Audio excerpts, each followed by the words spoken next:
Bonjour, vous le savez, le but de la chaîne, c'est de vulgariser la microbiologie à des non-scientifiques. Parlons donc d'un truc qui n'a rien à voir, parlons de pression. Get in.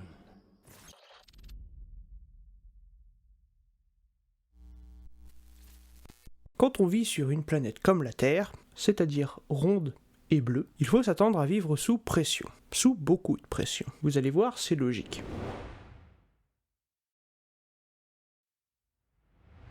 Pour ça, on va être obligé de faire un peu de physique. Oui, moi aussi, ça me désole. Ce que l'on appelle pression hydrostatique est la pression en fonction du poids de liquide que l'on a au-dessus de nos têtes. Vous pouvez voir qu'on n'a pas tant que ça de liquide au-dessus de nos têtes. Pourtant, on est quand même sous pression. Elle est exprimée en diverses unités, parce que c'était pas assez compliqué comme ça. Le kilogramme par centimètre carré, l'atmosphère, le bar, non TD.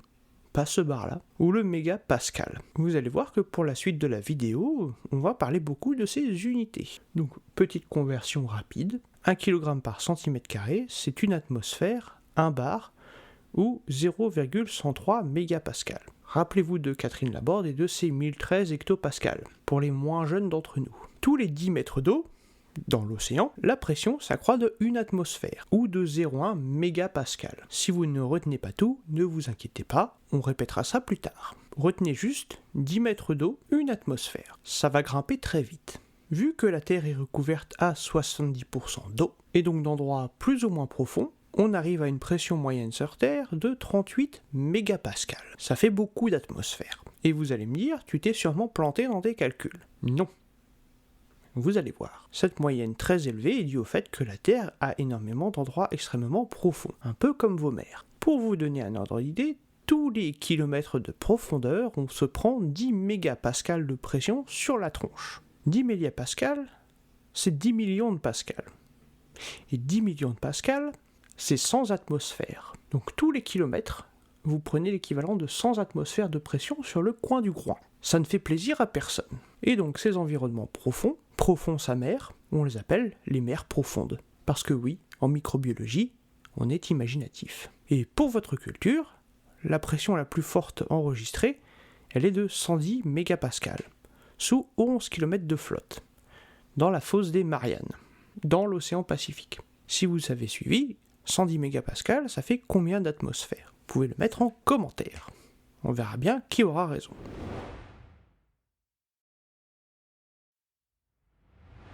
Mais arrêtons les blagues sur les mamans et revenons à notre sujet du jour, les piézophiles, des micro-organismes qui ne se développent très bien qu'à très forte pression. Vous vous en doutez, on trouve des piézophiles à la fois chez les bactéries et chez les archées. On parle de microbes.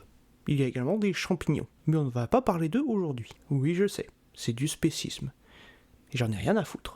Chez les bactéries, on a Shewanella bentica et Colwellia marini-maniana, avec des optimums de pression de 70 et 120 mégapascales. 70 et 120 mégapascales. Ce sont les pressions à laquelle elles se développent le mieux. Vous êtes toujours à l'aise niveau pression. Et chez les archées, on a l'archée Pyrococcus yayanosi, qui se développe à 50 mégapascales seulement. Petit joueur. Ça reste beaucoup. N'essayez pas de faire pousser un être humain sous 50 mégapascales de pression. Il risque de ne pas apprécier. Si vous avez regardé l'intro sur les extrémophiles, et si c'est pas le cas, c'est pas grave, la vidéo est toujours en ligne et vous pouvez aller la voir, vous vous rappelez que isoler des piézophiles, c'est compliqué. Parce que des micro-organismes qui vivent sous forte pression, si vous les décompressez, ça va très mal se passer, avec les résultats que vous pouvez espérer. Vous l'avez sûrement deviné, mais la piézophilie, c'est donc la capacité pour un micro-organisme de se développer sous pression. Jusque-là, tout va bien.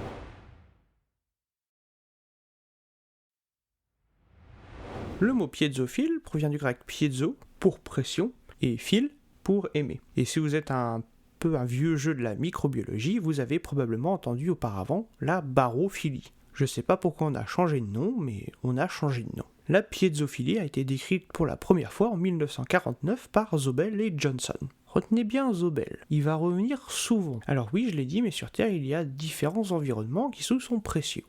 On a parlé de la fosse des Mariannes, à 11 km de profondeur, mais il y a d'autres environnements.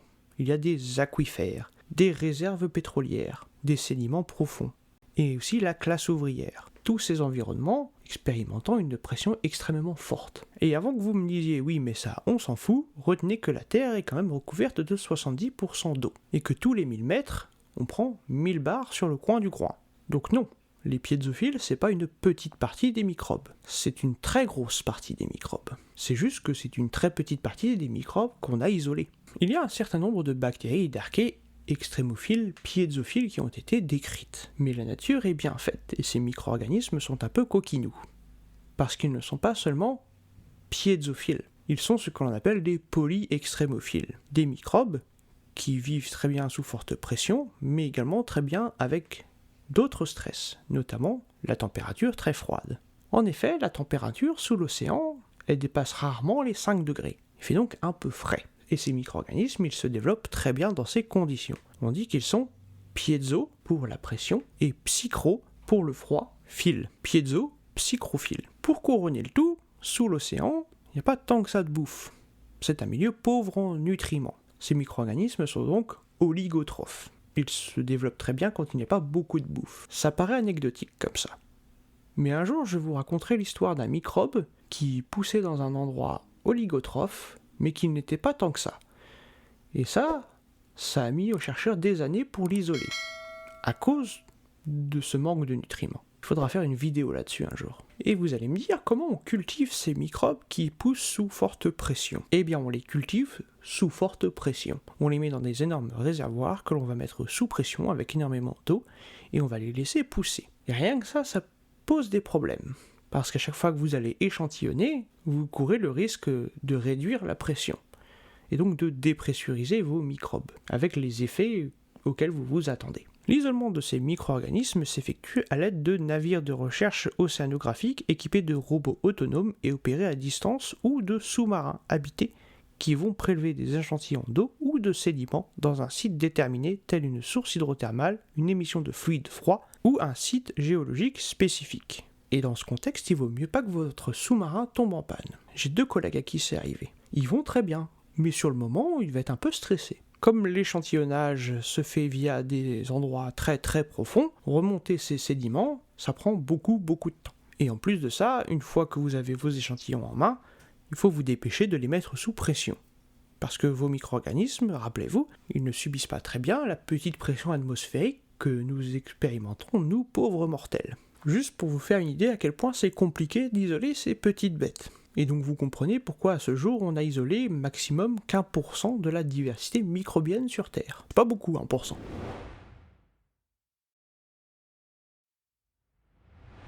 On dénombre différents stades de piézophilie, d'amour de la forte pression. Pour le bien de cette vidéo, on va être générique, mais je me dis que ça peut être sympa de vous présenter les différentes options.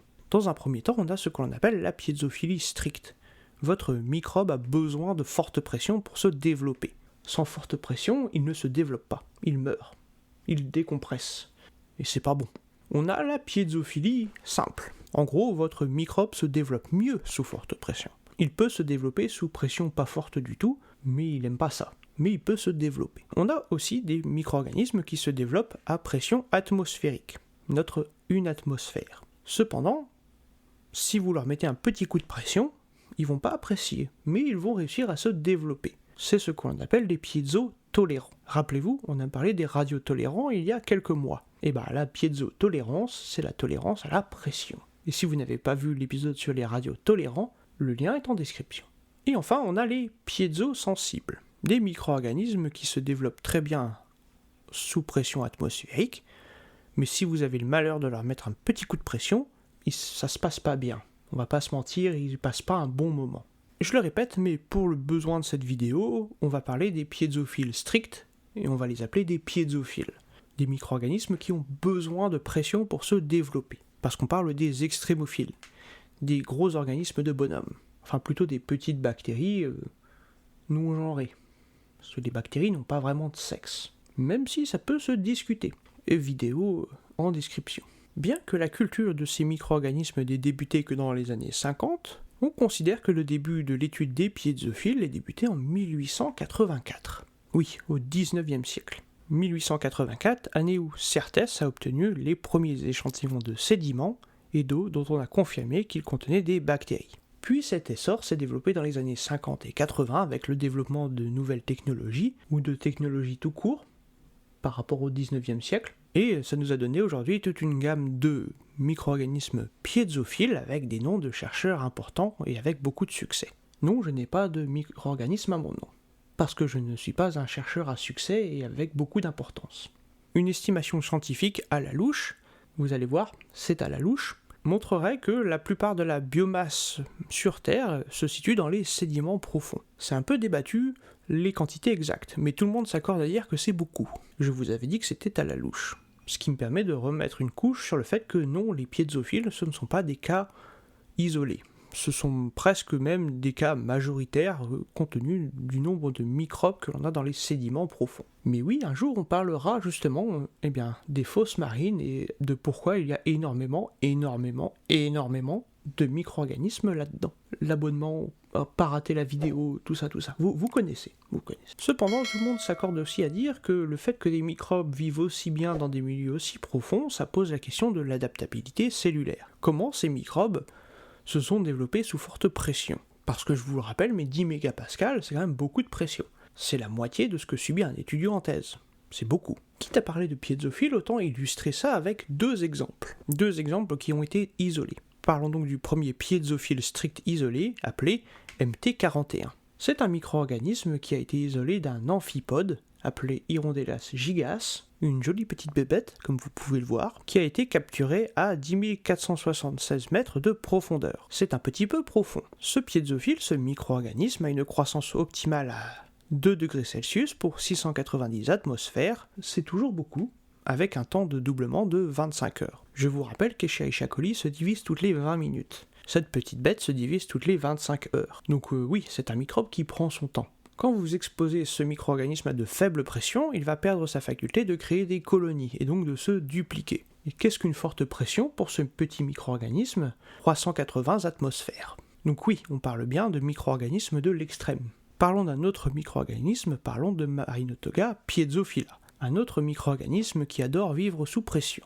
Cette bactérie a été isolée à partir d'un fragment de cheminée hydrothermale au niveau d'une source hydrothermale de la ride Pacifique Est à 2630 mètres de profondeur. Donc pas une flaque d'eau. Les échantillons ont été conservés dans l'eau de mer, en anaérobiose et sous pression. En gros, sans oxygène, par 30 mégapascales et sous 4 degrés. Cette bactérie gram négative a un flagelle, et elle est également équipée d'une toge, d'où le thermotoga, pour toge. Oui, parce que ce micro-organisme appartient à l'ordre des thermotogales. Et vous trouvez ça bizarre? Attendez de voir les conditions optimum pour sa croissance, parce qu'elle a été isolée à 4 degrés. Ça ne veut pas dire qu'elle pousse à 4 degrés. Cette adorable petite bête se développe sans oxygène, on dit qu'elle se développe en anaérobiose, avec une gamme de température de 45 à 70 degrés, et un optimum à 65. Avec une gamme de pH qui va de 5 à 8, un optimum à 6, donc un petit peu acidophile la petite bête, et un taux de sel entre 1 et 5%, avec un optimum à 3%. Ah oui, et elle pousse à 40 mégapascales. Donc oui, elle est un petit peu piézophile. Et elle a été isolée par une équipe française. Rassurez-vous, Madame Bourdelle, c'est français.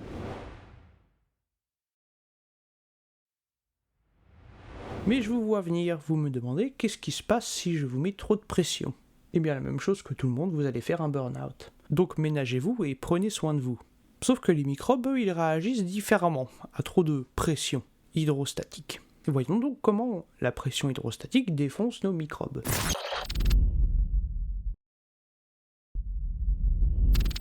Dans un premier temps, la pression va stabiliser votre ADN. Et vous allez me dire, c'est vachement bien d'être stable. Et moi, je vous dirais non, c'est pas bien d'être stable pour de l'ADN. Parce que si votre ADN est trop stable, il ne peut pas s'adapter.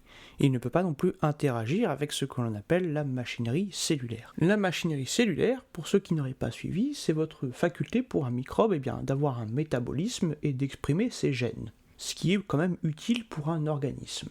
La pression, ce qu'elle va faire, c'est qu'elle va compacter votre ADN. Compacter très fort, à tel point qu'elle va l'emmêler et le transformer en une espèce de petite boule impropre à n'importe quelle interaction. De manière générale, la pression va empêcher toute interaction avec votre ADN et votre ARN, ce qui fait que ça va stopper l'expression de vos gènes, ce qui est encore une fois un sort peu enviable. Parce que si vous n'avez pas de gènes exprimés, vous n'avez pas de métabolisme, vous n'avez pas de réponse au stress, et vous allez passer un très mauvais moment, si vous êtes une bactérie, ou même un organisme en général.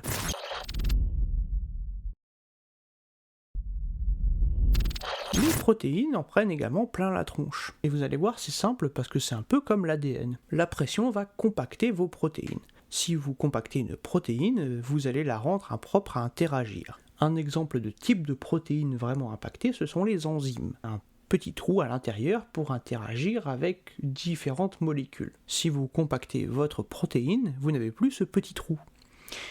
Donc vous n'avez plus d'interaction. Et donc votre enzyme, elle ne sert à rien. Et pour les protéines en général, c'est un peu la même chose. Si votre protéine est compactée, elle ne peut plus interagir et elle ne sert donc plus à rien. Même elle va entraîner des dommages. Quelque chose d'assez intéressant qu'on a remarqué, c'est que le stress provoqué par la pression est un peu l'opposé du stress provoqué par la température. En effet, si vous exercez une forte température, vous allez dépressuriser votre protéine. Vous allez la dénaturer. Mais vous allez la rendre un peu plus fluide, jusqu'à un certain seuil. Si vous chauffez trop votre protéine, vous allez la détruire. Donc oui, chauffer une protéine, ça va la rendre un peu plus plastique. Ça va un peu compenser les effets de la pression. Ça pourrait revenir un peu plus tard. D'autres protéines, les ribosomes, s'ils sont trop compactés, ne pourront pas transformer votre ARN en protéines, ce qui va stopper l'expression de vos gènes. L'expression de vos gènes qui est stoppée, c'est pas très sympa. Il y a également le cytosquelette de vos microbes. En effet, si le cytosquelette part en vrille, votre microbe part en vrille et il va avoir tendance à se liquéfier, à se désorganiser et à mourir, ce qui n'est pas enviable pour un microbe. Je vous ai dit que si une protéine était dénaturée, elle ne pouvait plus interagir. Si elle ne peut plus interagir, elle peut même causer des dommages. Eh bien, c'est le cas des protéines transmembranaires, des protéines qui se trouvent dans la membrane de nos microbes. Si ces protéines se désagrègent, non seulement elles ne vont plus remplir leur rôle, mais elles vont également causer des dommages à la membrane. La membrane qui est composée de lipides. La membrane qui est notre prochain sujet.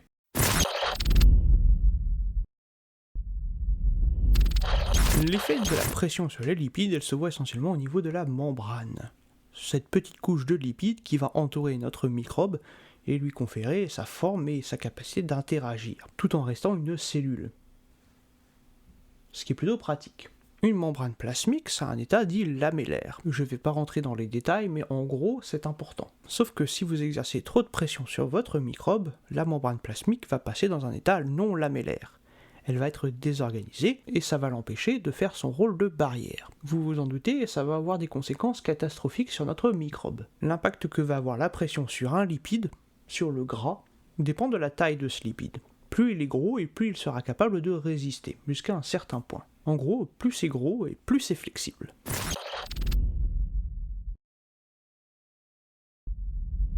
Une des curiosités de la nature, c'est que le stress sous pression, ça va induire des réponses au choc thermique chaud et au choc thermique froid. Oui, c'est un peu étrange, mais restez, vous allez comprendre. Par exemple, en labo, quand on s'amuse à mettre Escherichia coli sous pression, on se rend compte qu'elle produit 11 protéines de choc thermique chaud, 4 protéines de choc thermique froid. Alors on fait ça sur des bactéries, puisque les bactéries sont plus résistantes aux fortes pressions que les eucaryotes. Vous et moi, les plantes, les cellules avec un noyau. Parmi les bactéries, les coques sont plus résistants que les bacilles. Escherichia coli est un bacille, mais Escherichia coli est extrêmement facile à étudier. Donc on s'en sert pour tout un tas d'expériences de savants fous. Et pour aller encore plus dans les différences, les grammes négatifs sont plus sensibles aux pressions que les grammes positifs. Rappelez-vous, on a parlé de la différence entre grammes positifs et grammes négatifs. Je vous mets quand même la vidéo en description. Et en échange, vous pouvez vous abonner. Ou me laisser un petit commentaire. Ou un petit pouce. Bref. Le bazar de YouTube habituel. Et cette moindre résistance des grammes négatifs face aux grammes positifs vient du fait que les grammes négatifs ont une membrane plus complexe. Je sais, c'est pas naturel comme ça, mais vous allez voir. C'est parce que la membrane plasmique des grammes négatifs est plus variée et contient plus de grosses molécules, ces grosses molécules étant un peu plus sensibles aux fortes pressions. Oui, je sais, avant j'ai dit que plus les lipides étaient gros, plus ils résistaient, mais là on parle d'autre chose que des lipides. Ça paraît pas naturel comme ça, mais c'est parce que la paroi des grammes négatifs contient une plus grande diversité de molécules qui ont tendance à prendre un peu plus cher quand il y a un peu plus de pression. En gros, la paroi des grammes positifs est plus simple, et donc ça cause moins de dommages. Petite particularité chez les microbes, les spores, des œufs de bactéries dont on a déjà parlé, Eux, ils s'en foutent de la pression. Ça leur pose absolument aucun problème. Le seul truc que ça peut faire, c'est que la pression peut amener les spores à germer. Ce qui n'est pas non plus la catastrophe en soi. Ce qui nous sert, nous, en labo par exemple, parce qu'on va utiliser des espèces de grosses cocottes minutes à forte température et à forte pression, afin justement de faire germer les spores et de tuer les bactéries dans l'œuf.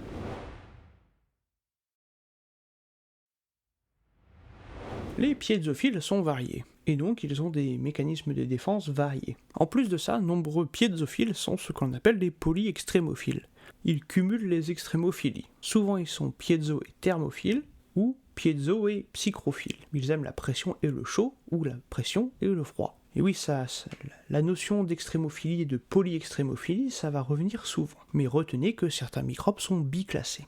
Par exemple, on trouve beaucoup de piézophiles dans des cheminées hydrothermales. Des endroits dans le fond des océans où le gradient de température varie de 350 à 2 degrés Celsius, sur quelques centimètres. Donc vous vous doutez bien que certains microbes l'aiment chaud, certains microbes l'aiment froid. Une autre petite curiosité du vivant, c'est que la plupart des piézophiles psychrophiles sont des bactéries, alors que les piézophiles thermophiles sont dans la majorité des archées. J'en ai aucune idée pourquoi. Une autre curiosité. Un des mécanismes d'adaptation, c'est par exemple que les archées piézophiles ont des lipides et des peptides membranaires plus stables. On va le voir un peu plus tard dans l'épisode, mais ça a des propriétés intéressantes en pharmaceutique. De manière générale, le milieu marin contient toute une ribambelle de molécules qui peuvent nous être utiles en pharmaceutique. Ce serait donc très con de venir le défoncer à coups de minage sous-marin, ou même de le polluer. Enfin, je dis ça, je dis rien. Après tout, ce serait con de buter le truc qui peut produire le remède pour votre futur cancer. You don't want to be doing that, mate. No, I really think I do. Your funeral. Je l'ai évoqué un peu plus tôt, mais il y a toute une ribambelle de protéines de réponse au choc thermique qui sont exprimées lorsqu'il y a un stress sous pression. Des noms un peu exotiques que j'affiche à l'écran parce que j'ai la flemme de les lire et que ça ne vous évoquera absolument rien. L'adaptation d'une protéine à la pression, c'est un jeu d'équilibriste. En effet, d'un côté, vous devez avoir une conformation de votre protéine stable. C'est-à-dire que votre protéine doit avoir une gueule correcte pour faire son boulot, interagir avec un substrat et produire un produit. D'un autre côté, il ne faut pas non plus que votre molécule soit trop rigide, parce que si elle est trop rigide, elle ne peut plus interagir avec quoi que ce soit. Elle va donc juste occuper de l'espace et ne pas faire son travail. Et c'est là où l'adaptation est intéressante. Les protéines des piézophiles ont un plus grand nombre de cavités. Ces cavités, ce ne sont pas des défauts de construction. Ce sont simplement des adaptations. Des protéines qui, même quand elles sont compressées, vont rester flexibles et donc être capables d'interaction. Ce qui est la nature même de ces protéines. Ça tombe bien. Une des réponses que l'on peut trouver également chez les piézophiles, c'est la production de piézolite. Un piézolite, c'est quoi ? C'est un osmolite spécialisé dans la pression. Un osmolite, c'est quoi ? C'est une petite molécule synthétisée par votre micro-organisme qui va essayer de garder votre microbe en place, de garder son équilibre dans la cellule. En gros, ça va maintenir votre cellule en bon état. Je sais, c'est un peu vague, mais croyez-le ou non, c'est comme ça que je l'ai appris aussi. Enfin, toujours en parlant de protéines, la pression a tendance à aplatir votre cellule et à la compacter, ce qui va la rendre moins fluide. Une des astuces qu'ont trouvé nos piézophiles, c'est de créer plus de porines, des protéines qui sont des pores, qui vont donc laisser passer plus de molécules. Ainsi, votre cellule restera relativement perméable, grâce justement à toute cette porine. Et justement, comme les porines sont dans la membrane, parlons de la membrane. Parce que quand la membrane est écrasée, elle est moins perméable. Et pour ça, nos piézophiles ont trouvé une astuce. Ils changent la composition de leur membrane. Ils remplacent certains lipides par d'autres qui sont plus fluides ou plus longs. Et comme ils sont plus fluides ou plus longs, ils s'adaptent mieux aux pressions. Et ils permettent à la membrane de garder sa fluidité.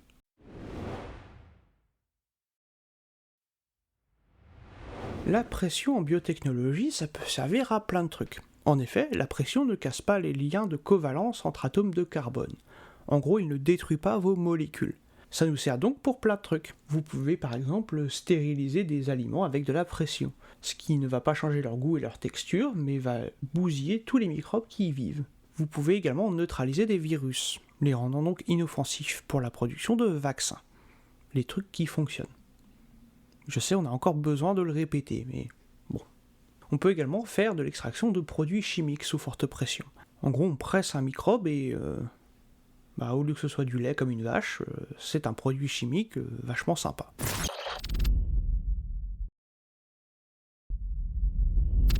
En agroalimentaire d'abord. Et oui, parce que je l'ai dit un peu plus tôt, mais la pression va servir à stériliser nos aliments.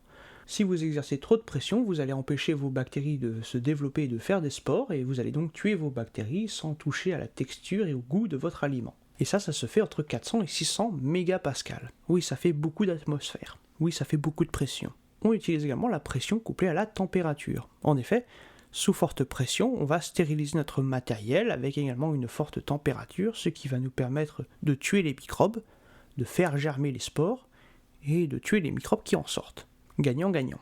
La pression permet non seulement de stériliser les aliments, mais de rallonger leur durée de vie. En effet, une équipe a remarqué que quand on stérilise des crevettes fraîches avec de la forte pression, on étend sa durée de vie. On triple sa durée de vie. Enfin, sa durée de consommation. La crevette est déjà morte, mais vous pouvez la conserver plus longtemps. On a également fait ça sur du fromage, et on s'est rendu compte que ça permet de doubler, voire tripler sa durée de vie. Enfin, c'est du fromage, ça moisit jamais vraiment.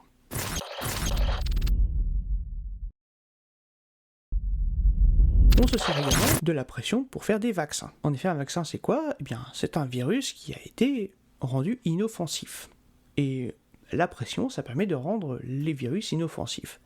Ça va les désorganiser leurs protéines ainsi que leur ARN, les rendant donc incapables d'infecter une cellule, tout en gardant leur conformation, ce qui est plutôt pratique. Ces virus, ayant conservé leur forme originale, vont être reconnus par notre système immunitaire qui va se faire un malin plaisir de leur péter la gueule. Et pouf, vous avez un vaccin.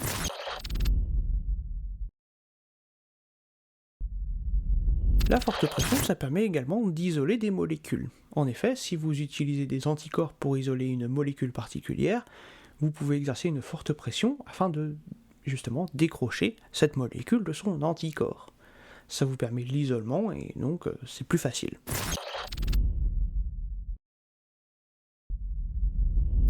Si je vous dis que la forte pression, ça permet de créer plus de bière. Et oui, c'est ce qu'une équipe de chercheurs a fait en mettant sous 10 mégapascales, beaucoup d'atmosphère, de la levure de bière et s'est rendu compte que ça augmentait la production d'alcool. Mais bon, allez-y mollo, hein. C'est pas parce que ça triple la production de bière que vous êtes obligé d'en boire plus. Vous n'êtes même pas obligé d'en boire. Bon, évidemment, il faut y aller mollo, parce que si vous exercez trop de pression sur votre microbe, il va finir par mourir et ne plus rien produire. Tout est affaire d'équilibre. Un autre exemple, c'est la production de biofuel par Clostridium thermocellum, qui sous pression va produire 60 fois plus de biofuel. 60 fois plus. Pas mal pour une petite bête.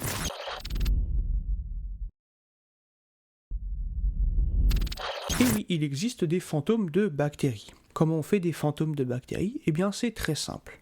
Vous prenez vos bactéries et vous les mettez sous très forte pression, ce qui fait que votre bactérie va mourir mais garder sa forme originelle. En effet, après 100 mégapascales pendant 15 minutes, c'est-à-dire beaucoup de pression pendant pas trop longtemps, vos bactéries vont mourir mais garder leur structure. Et donc, comme elles seront mortes, mais avec leur enveloppe intacte, on va se servir de ces bactéries pour tout un tas de trucs. Notamment pour les vaccins, comme je l'ai dit un peu plus tôt, ou l'absorption de médicaments, où elles vont servir de petits vecteurs pour transporter la petite molécule.